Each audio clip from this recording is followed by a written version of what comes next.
à tous, bienvenue dans cette nouvelle émission du Journal débridé. Comme vous le savez, Shanghai est confiné. Aujourd'hui, je vous propose une émission spéciale confinement. Avant de parler des actus, je vous emmène faire un petit tour en vélo dans le centre-ville de Shanghai. Allez, c'est parti! Comme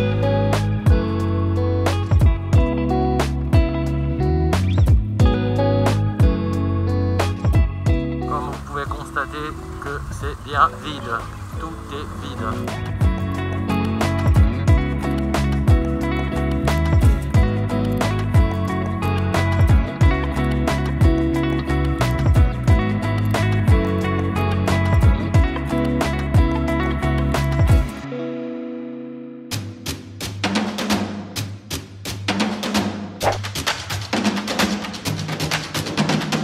Pour commencer, on va pas changer une équipe qui gagne. Les nouvelles insolites, ça tombe bien en cette période si particulière. Comme d'habitude, on va essayer de trouver un peu de positif dans tout ça. Innovation liée au Covid. On n'arrête plus le progrès avec ces chiens robots ou ces drones pour relayer des messages de précaution.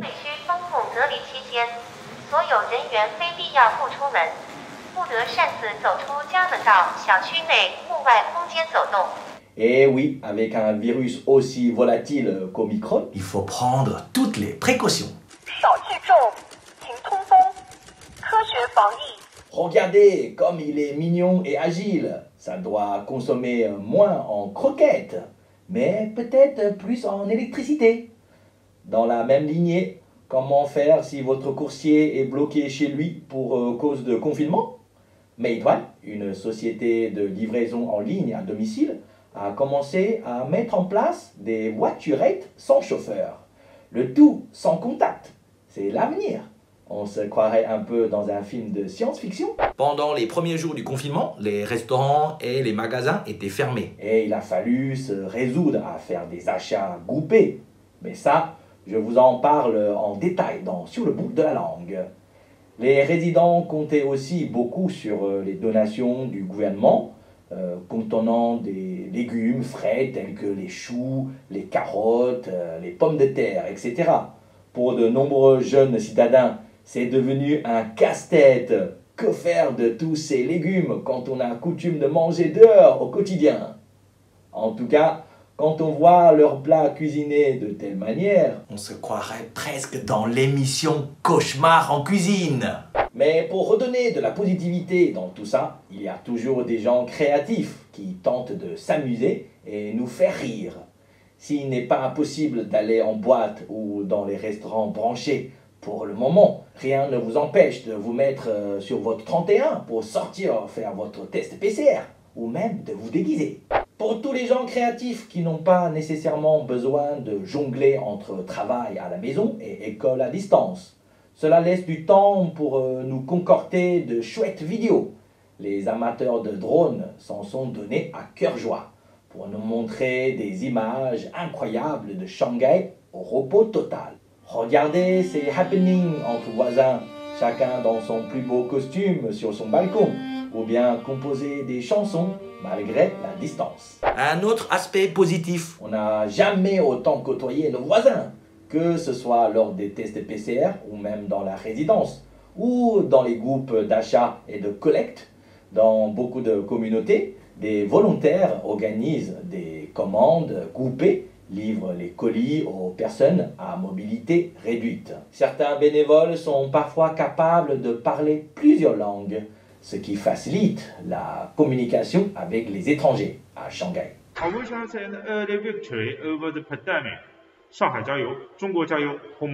Enfin, la solidarité est de mise. Toute la nation a participé en envoyant des vivres, du personnel médical, et cette générosité déteint sur tout le monde. Après tout, autant faire pour que ça se passe au mieux.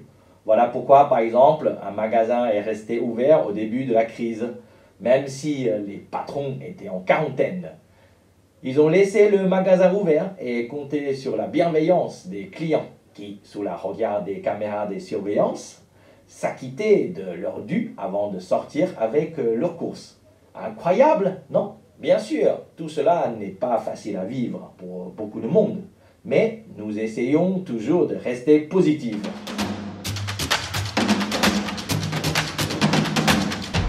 Émission spéciale confinement. Aujourd'hui, dans Zoom sur le net, je vais vous montrer des vidéos et des images bien marrantes sur les réseaux sociaux chinois de ce mois-ci. On commence par des images et des vidéos autour des légumes, denrées extrêmement luxueuses ces temps-ci. Certains internautes s'amusent à détourner le plus banal des légumes en dérision. On ne joue plus avec de l'argent au mahjong, mais avec des courgettes, des navets et des choux. D'autres sont très créatifs et redéfinissent la mode en défilant avec des légumes hors de prix. Celui-là fait le coq avec son rire bien pinçant. On comprend vite pourquoi. Avec la quantité faramineuse de légumes qu'il possède, il peut facilement tenir 6 mois en confinement. D'autres ont remplacé la pâte à modeler par les légumes et s'amusent avec, pour donner vie à des statues légumineuses. Et lorsqu'on veut échanger un légume contre un autre, il y a aussi une méthode plus efficace que le téléphone arabe. Crier sur le toit et négocier. Qui a de l'ail? Oui, j'en ai. Mais tu as des légumes shanghaïens? Sinon, le concombre, ça peut le faire? Ah, banco! Vous avez compris qu'en effet, les légumes sont le point d'orgue de la vie quotidienne actuelle à Shanghai. Ainsi, les applications pour en acheter sont très nombreuses. Mais cela ne diminue pas la difficulté d'en avoir, car trop de monde en commande en même temps. Alors certains proposent d'aider à trouver des plantes sauvages comestibles dans les résidences, tandis que d'autres offrent une méthode plus simple pour réussir une commande en ligne via la technologie moderne. Car en réalité, l'essentiel c'est qu'il faut être rapide et persévérant, tout en ayant un bon doigté. Le quotidien des Shanghaïens, c'est de se lever super tôt pour faire des courses. Un tel combat a également inspiré des jeunes rappeurs. Au début du confinement, cette chanson en dialecte shanghaïen a fait le buzz sur la toile.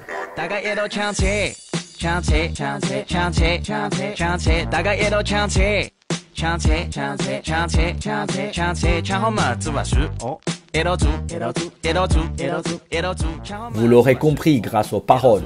Après les courses, c'est le test PCR.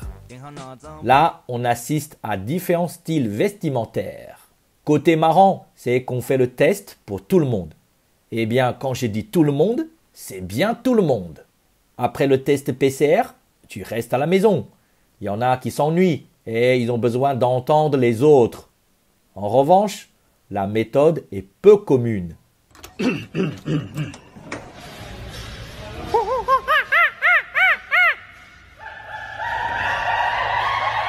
Mais il y en a qui ont des idées bien plus intelligentes, non? Un moment de détente style déjeuner sur l'herbe, si on peut dire. Si jamais vous êtes testé positif, vous irez dans un centre d'isolement. Bien sûr, pour certains, c'est pas drôle. Mais pour d'autres, ils ont puisé dans leur imagination pour bien s'amuser. Et il faut surtout pas oublier notre fameuse Guangchang Wu, la danse du square. En tout cas, quand on est confiné, un peu d'humour, ça fait toujours du bien.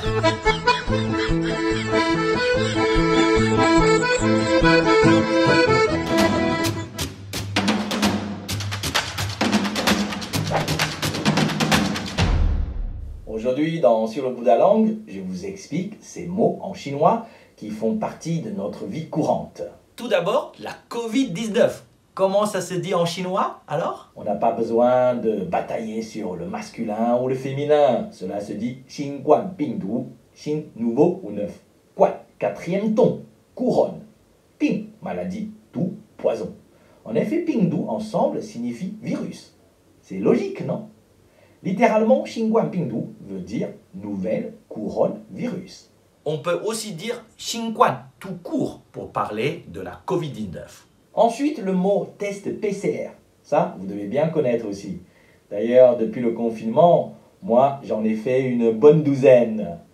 En fait, ces tests de détection moléculaire permettent de détecter le matériel génétique du virus, c'est-à-dire ses acides nucléiques.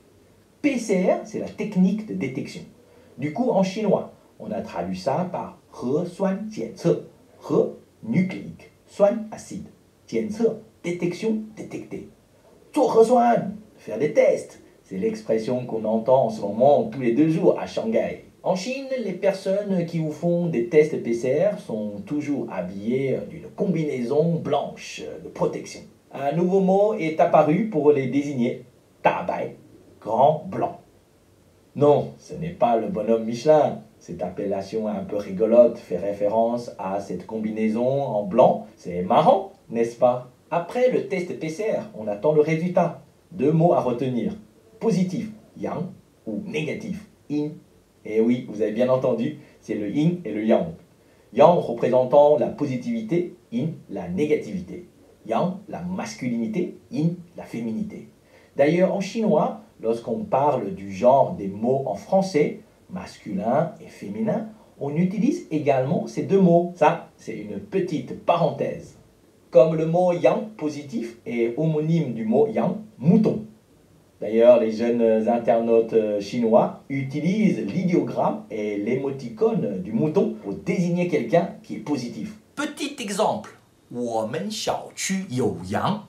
Notre résidence a des moutons, ce qui signifie il y a des cas positifs dans notre résidence. Quand on est asymptomatique, on dit 无症状, ou ne pas avoir.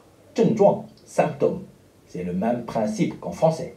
Pour terminer, je vous apprends un mot en vogue, 团长. Tuan, une unité militaire, équivalent à un régiment. Donc, 团长 signifie normalement chef de régiment. Ce mot a pris un autre sens depuis le confinement. C'est celui qui gère les achats groupés pour les habitants d'une résidence. Les voisins se retrouvent dans un même groupe WeChat qui atteint souvent et facilement 300-400 personnes. Pour un achat groupé, en général, il faut au moins 50 personnes. De là, le Tuanzhang décide de Kaituan, ouvrir un régiment, c'est-à-dire ouvrir un achat groupé. Les autres peuvent Kentuan, suivre le régiment, c'est-à-dire s'inscrire sur la liste. Pour finaliser, un Tuanko, régiment achat, c'est-à-dire un achat groupé. Voilà, c'est tout pour sur le bout de la langue. J'espère que vous avez tout noté. Et moi, je vous dis à bientôt.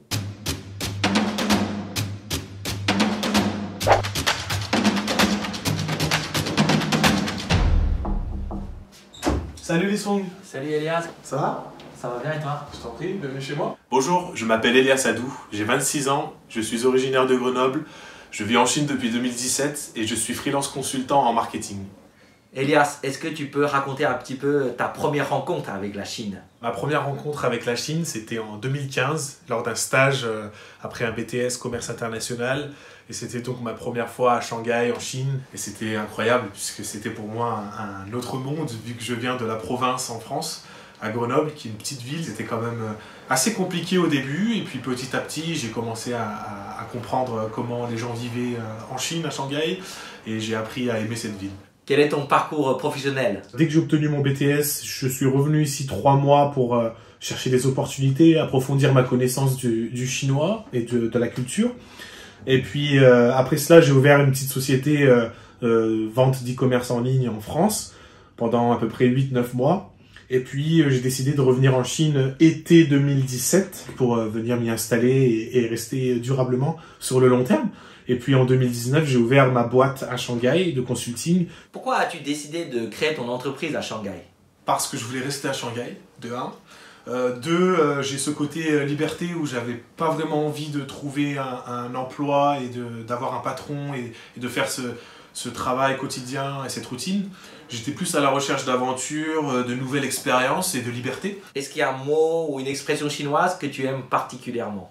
Alors oui, alors ce qu'il faut savoir pour moi, le chinois, ça a été quand même compliqué au début. J'ai fait pas mal de travail, donc j'ai appris beaucoup d'expressions, de mots chinois très importants. De temps en temps, je révise, j'apprends le chinois sur les livres quand j'ai la motivation, parce que je suis quand même un flemmard de base. Et puis j'ai appris une expression qui est très marrante, c'est zokai, qui est un peu à double sens. Le premier plutôt amical, plutôt affectif. Quand t'embêtes ta copine chinoise et qu'elle te dit Zokai, dégage, tu me saoules. Et puis il y a un sens aussi un peu plus sérieux où quand tu te disputes avec quelqu'un, quelqu'un te dit Zokai, dégage avant qu'on se bagarre ou un truc comme ça. Donc je trouve que cette expression elle est assez intéressante, elle est marrante. On est actuellement en confinement. Comment tu vis ce confinement? Raconte-nous un petit peu ton quotidien. Alors c'est vrai que c'est quand même une expérience unique. C'est vrai que ça fait plus d'1 mois maintenant qu'on est confiné, donc c'est pas tout le temps facile. Après, j'ai découvert beaucoup de choses avec le confinement, notamment j'ai rencontré des voisins, dont toi, Lisong. J'ai pu faire du troc avec les gens, échanger, on a des groupes où on peut acheter de la nourriture. Maintenant, il faut voir le côté positif des choses, il y a quand même pas mal d'opportunités qui s'offrent à nous. Moi, personnellement, j'ai beaucoup plus de temps libre. J'ai commencé à toucher un peu à tout et je me suis intéressé à Taobao, qui est un shop, un site d'e-commerce chinois qui est très populaire ici. Et je me suis dit, pourquoi pas essayer de créer ma marque de vêtements et d'essayer de vendre mes produits en ligne sur ce site. Et je trouve que c'est une expérience aussi professionnelle, c'est un test, sans trop savoir où est-ce que ça va aller. Et là, voilà, par exemple, j'ai créé ma marque de hoodie, Mr. Nice, et voilà, quoi, j'essaye de vendre et je trouve ça super intéressant. Alors, un plan pour l'avenir? Tu vas rester en Chine ou tu comptes retourner en Europe? C'est une bonne question, j'ai pas vraiment de plan, parce que moi je suis assez jeune, je pense, à 26 ans. Je compte rentrer en France pour voir ma famille parce que ça fait plus de 3 ans que je les ai pas vus quand même. Je suis très bien ici, j'ai ma petite société, ça tourne bien, j'ai des amis, une copine, tout se passe bien, donc j'aimerais approfondir un peu plus mon chinois et ma connaissance de la culture. Elias, merci pour ton accueil et on se dit à bientôt alors. Oui, passe une bonne journée, merci, et puis j'espère qu'on sera déconfinés très vite pour qu'on puisse faire un resto ou quelque chose. Avec plaisir. Allez, salut. Rentre bien.